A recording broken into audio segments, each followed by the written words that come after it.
Oh, this is a great question. I can give you a couple. So I did have, particularly once COVID struck, I had so many clients, corporate and individual, who basically decided to forego the perm process in favor of national interest waivers, and a lot of them even pursuing EB1A or L visas, those others, to try and circumvent that process just because of these dreadful processing times. So just a few instances.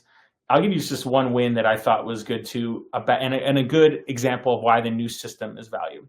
I had one case that I had filed a few years back where on the labor certification, we had listed not applicable on a question that was not applicable.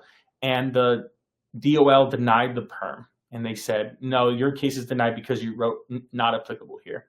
But their instructions stipulated you should write not applicable on the application. So we filed an appeal to BALGA and had the case win, but it did take about a year and a half for that process to be done for them to note the win.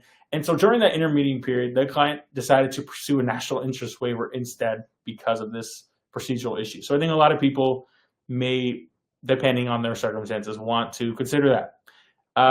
As far as losing your patience with it, yeah, I'd say that was just another part of it. Sometimes I think companies or individuals, we kind of pigeonhole ourselves in what we think we can do. And a lot of times, even if we're not currently qualified for something, sometimes it just takes a little bit of work, a little bit of effort on our part to become qualified for other options instead. So I would just, do your research, talk to attorneys, talk to people who know what they're talking about, follow channels like this, give you good information, do your own research on what your options are.